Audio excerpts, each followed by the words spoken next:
You'd be surprised how often I hear people say, I had no idea Arizona had mountains and grass. But I guess if you're a native, you know the terrain far better than the general consensus of cactus and rocks. Forests span over a quarter of our state and are a sanctuary for people who live in the cactus and rock region during the summer.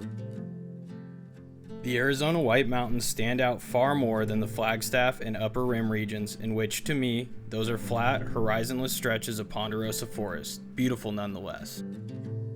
But nowhere near as geographically captivating as this place. So, doing my part as an Arizona backcountry explorer, I'm here to show you the best of nearly every part of this forest. As always, my name's Cody, and you're watching another episode of the White Dog Overland Experience.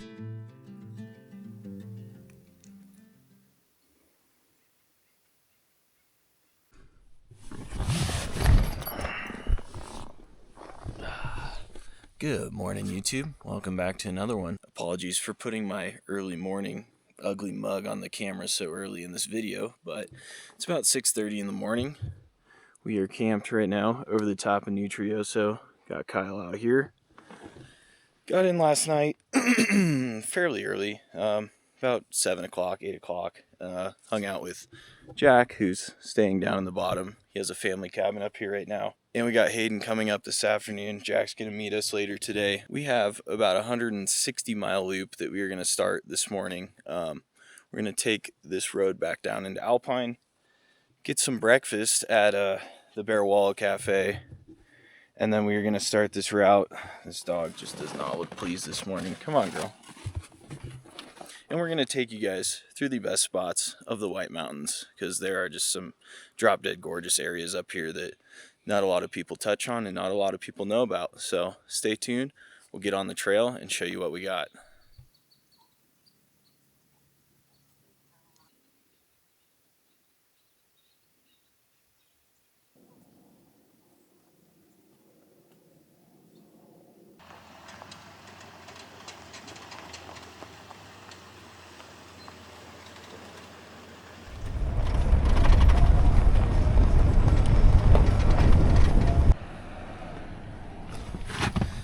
Alright, just stopped off, got some breakfast here at Wallow Cafe. Met my aunt and uncle. My uncle knows this area really well. He showed us some spots on the backside of Escudilla. He said there's some beaver dams up there, so maybe try and go see if we can find a couple beavers, see if we see some elk. There's bighorn back there too, which would be really cool. So we're gonna hit this trail and see what we find. Quick little intermission here. I didn't do this properly when I should have, and take advantage of the restaurant bathroom. I didn't want to do that to him, so I'm gonna go hit the forest portage on and carry on. This whole area back here behind Escudilla is a place I've always loved. I haven't been back here in many years, and I'm kind of on the pursuit of seeing a bear this trip. In all my travels, I still have not seen a black bear. But with as dense as the forest is back here, they haven't really done any deforestation. There's a good chance. I think there's a pretty thick population of bear back here. There's also a lot of Mexican gray wolves that they've reintroduced. The population's up to 70, 75. And this is a pretty common area where people see them, hear them, so that would be really neat, although I highly doubt we will see anything like that. But this is a really promising area, being basically right on the New Mexico border, and anywhere east of here, it's just dense and there's nobody out here. I doubt we'll see anybody all day, so good chance, fingers crossed.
If you're not familiar with Arizona history, it may not be apparent to you that at one point grizzlies roamed these mountains.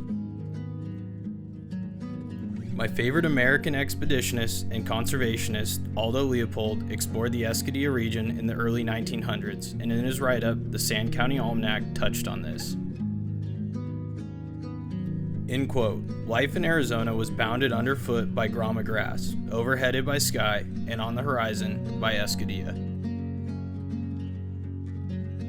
Predators certainly are not ideal when you're a rancher looking to maintain a herd of livestock. A government trapper at one point was contracted to track the last grizzly known to the state, and after 30 days, he killed the beast on the east-facing slope of Escudilla.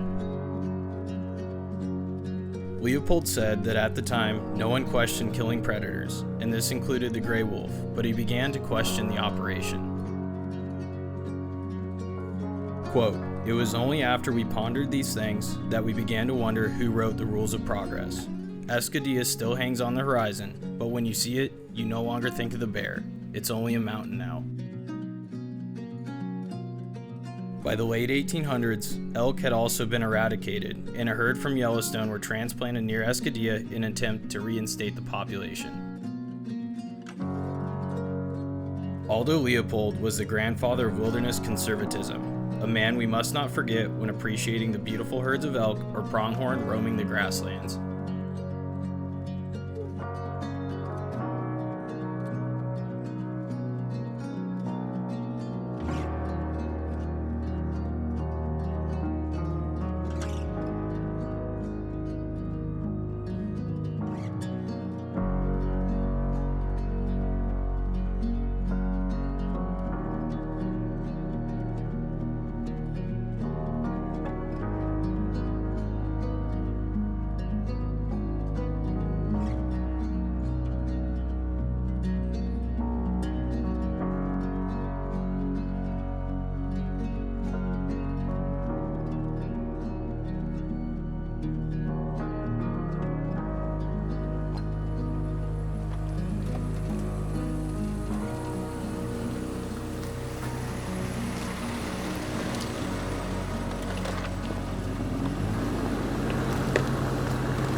Maybe try to ride it up a little higher. Right? Yeah. Yeah, go more right and then swing it around. There we go. Nice. Oh yeah, a little three-wheel. Go back down a little bit and come over this way here. Kind of go more straight at it this direction.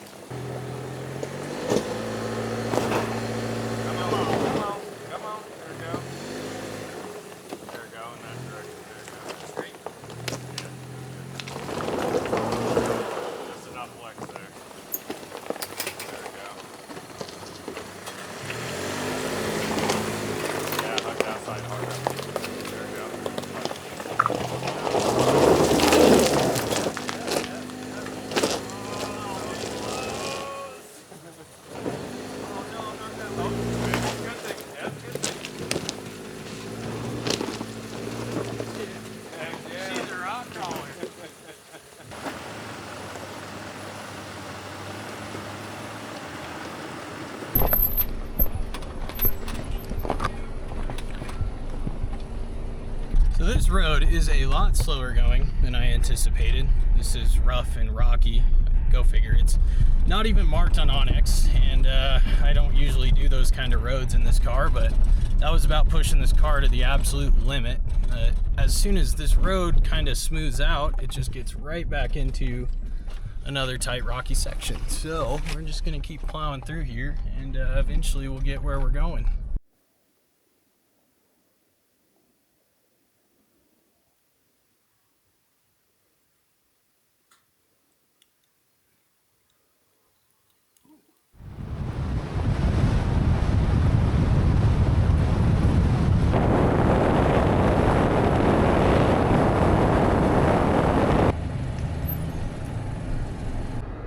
Okay, I'm ready.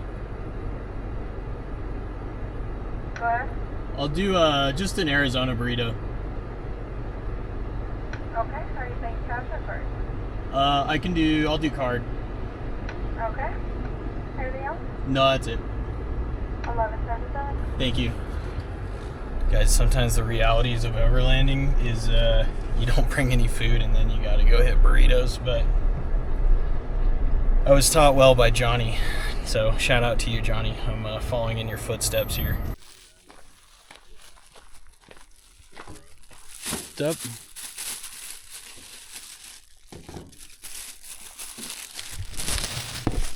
Oh, yeah. That beats cooking right there for sure.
So this old Gold Zero mine is getting pretty tired. I bought it a long time for like $100, but running a big 200 watt charger like this for my drone batteries already drained at 50%, so that's pretty terrible. If you guys have any good recommended budget sort of off-brand battery packs like this that have been working good for you, drop them in the comments. I need something new.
lunch. Dude, I just laid there and watched that fire die out last night for like an hour. It was so nice. Heck yeah. Come on. Come, let's go. Come on. Get in there.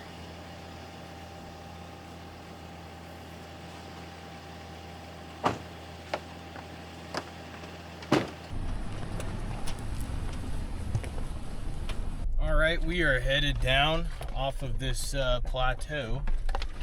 Hayden left town this morning at like 4 a.m. so he's actually almost up here to Eager. We're gonna meet him back there and of course get another burrito, because why not? It's kind of the duality of overlanding, is cook food or drive 30-40 minutes back into town and get a burrito. So we're just gonna do that, meet up with Dude, try to meet up with Jack this afternoon, and then we're gonna go down on like the Black River, the East Fork of the Black, way south near Hannigan's Meadows. So ooh, this road was really rough. I don't know if you could hear that, but I'm tearing up my underside. Still pushing this car to the extent, but I think the rest of this travel should be pretty fair on this car. So I have a lot of new members to the channel, new subscribers. My Overlanding for the Poor just recently blew up for some reason. You guys seem to like that one a lot, and it kind of follows along suit with the rest of this content. I still have that RAV. I haven't had it out in a while, but most of our travels are just you know, your classic overland type stuff with some history overlays. So if you've been enjoying the channel, or you're seeing another video and have yet to subscribe, I would really appreciate a quick little like and maybe a subscribe if you want to see more of this type of stuff. If you like these long distant routes I do, you're from Arizona, I'm kind of your guy to show you these places. And if you want to get more of this, know exactly where I go, I do have a Patreon. I post 3 different tiers. It's mostly just the mapping of, you know, these routes, my exact location. I'll drop little coordinates for, you know, ruins, cabins, that sort of thing. Try to just give you the rundown of exactly where we go. I paste over my route from Onyx into Patreon, so if you have Onyx, my routes just go hand in hand, and if you don't have Onyx, you really should. It is by far the best way to get out here and figure out where you want to go, what locations you want to see, plan it way out in advance. That's what I do. I sit down for, you know, 2 or 3 weeks prior to a trip and just look at 3D features of the map, elevation, you know exactly where I want to go. This time of year, I like to stay over 9,000 feet because it's just too dang hot. Even up here in these forests, it gets warm, but you know, you can kind of control your camp spots. You can see, you know, east to west if there's a ridge line out in the distance and it's covering up, you know, the sun in the afternoon. It's perfect. You can see how hard these trails are. A lot of them aren't marked. A lot of the trails I do are not marked. Or I guess I should say they're not featured. They have not been recorded. I personally don't record a lot of these trails. I like to keep some of this private, but Onyx has done a really good job employing trail ambassadors to get out and map and just expand their software. Arizona is just loaded. If you need a good mapping feature for the Four Corner States, Onyx is it. I mean, it's just, they go unmatched. Highly recommend it. If you want to get it and have yet to purchase it, WDO20 will get you 20% off your purchase, and you help me out. And once you download it, hop over onto my Patreon, and if you don't like it, don't follow me, but I promise you, I give you extensive routes. I do my best to show you everything we cover, and you won't regret that purchase. So thanks, guys.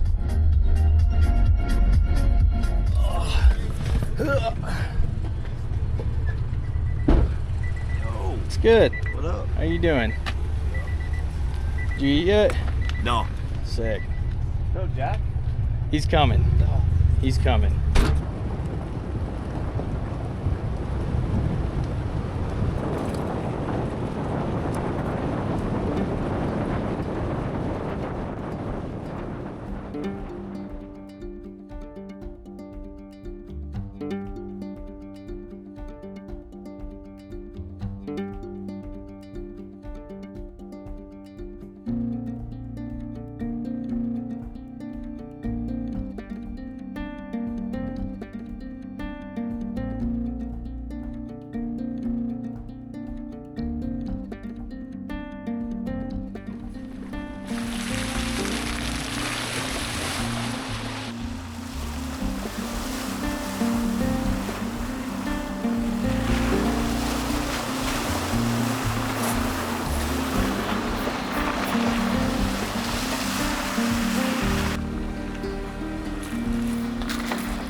We took a quick little detour spur trail up to the top of this Williams Valley overlook. It's all Nutrioso down there. I've always wanted to come up here because this is one heck of a view. This would be a great camp spot. Trees don't really, hinder the view. You can see Escudilla behind me pretty well, but simply just stunning. This is incredible. We were camped way over there last night, but Escudilla looks great. Just a really killer spot, but we're gonna head kind of back down after we check this out. Jack's meeting us kind of down off the trail we were on, and then we'll be headed to the Black.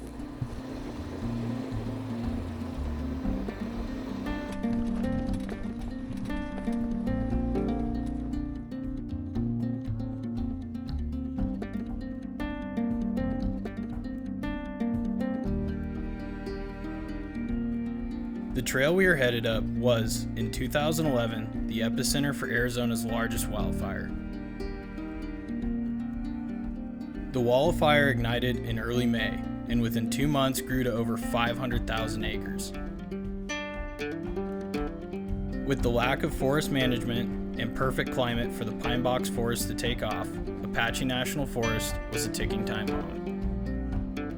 Thousands of people were forced to evacuate, and many homes were taken in its wake. Although quite devastating, the new undergrowth is a reminder of Mother Nature's resilience to rebuild, and in 20 years, I'd imagine any reminder of the Wallow Fire's destruction may be hard to find through the dense new aspen forests.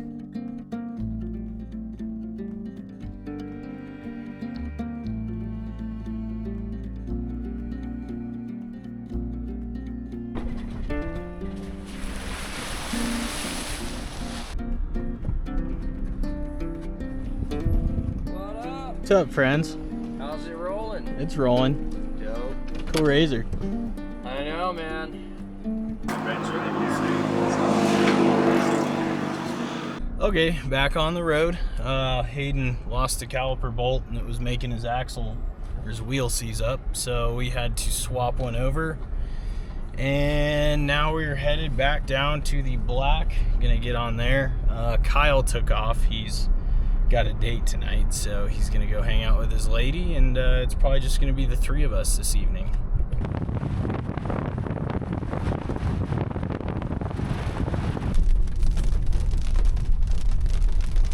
Been waiting this whole time for these clouds to open up. Yesterday it looked like it was going to, but finally getting a little bit, so this is nice to see.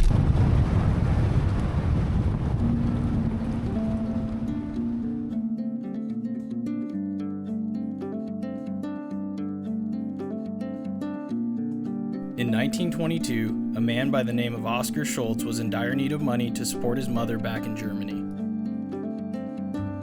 Working as a laborer in Nutrioso, he decided to rob a man in Springerville. When the man had only $5 in his wallet, Schultz was disgusted and returned the money, but the man reported the robbery to the sheriff in St. John's. A posse was set out after Schultz, but Schultz was a step ahead, robbing a bank in McNary and fleeing back to the Black River area near Hannigan's Meadow. The sheriff's posse eventually caught Schultz just south of Hannigan's Meadow, and although brandishing no firearm, he was shot dead.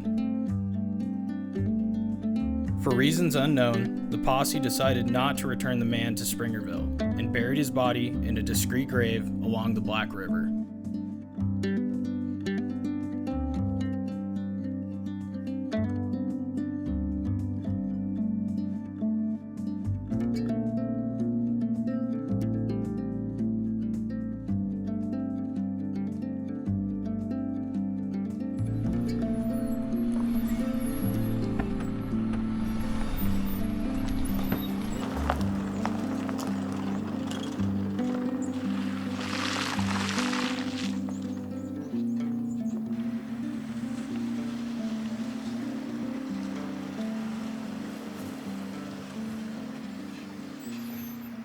Sure, you could probably see this massive storm behind me. It's coming straight at us. So that's gonna probably ruin our swimming plans for the evening, but I'm gonna get this awning out and prep for this big storm. We lucked out 2 days in a row, but The monsoons they get up here in the White Mountains are pretty intense. So I'm gonna get this situated, get ready for some water, and wait for the other dudes to get here.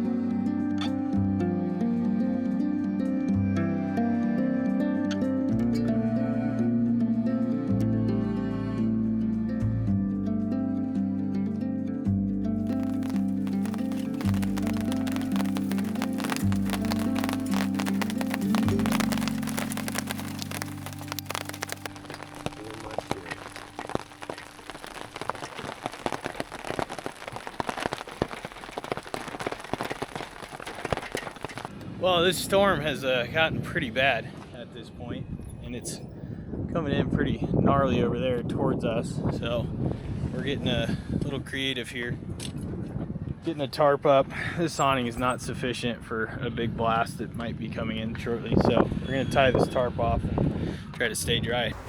You want to slap? How much sandwich shit do you got? You want to do a mid sandwich quick and then fucking come back through with the dogs? Dogs will go like that. They'll go quick. It's fast. That might not hit us though. Say if we're hungry, let's just fucking send it. Alright. Lick.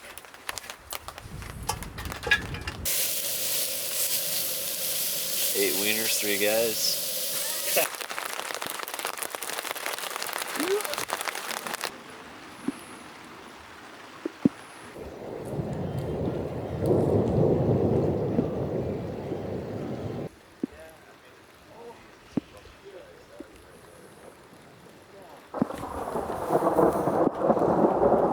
You see that one coming? Dude, it was There's nothing more Fucking like desperation than this is pretty nice.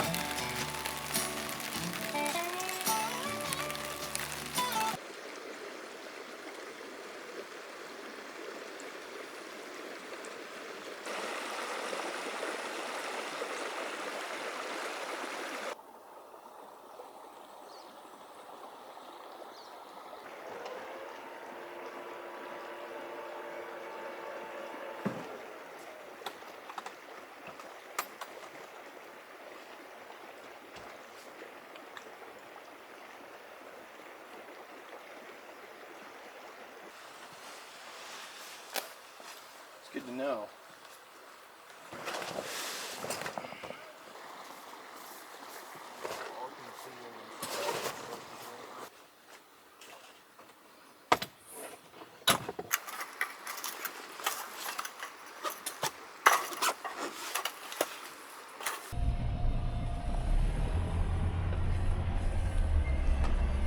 Well, that was a damp camp. That was really wet pretty much all night. It was off and on in the rain. It's cool to test out my swag bag and see that it is in fact waterproof. But it's just not worth hanging around in this wet grassland, so we're packing it up. Gonna head into Alpine, get some gas, maybe get some breakfast at Bear Wallow once again. And then we're gonna travel down to a gorgeous area of Arizona, right on the New Mexico border, right on the Blue River. So see how that goes. I haven't been down there in many years. I'm sure a lot of it's changed from the fires and whatnot, so we'll see how it is. So the canyon we're driving through right now is the East Fork Canyon or whatever. There's campsites, paid campsites, kind of strewn about all over this whole canyon. It is gorgeous, but if you want to stay away from people, don't come down this canyon. Every camp spot has like 10 RVs in it. So this is not the move unless, you know, you want to get right on the black. And I mean, we got right on the black last night. Some of the pools down there are big, so if you're looking to fish, it's perfect. But loads of people, I just can't, couldn't bring myself to pay for camping. But you want to stay away from people, don't come down this East Fork Canyon.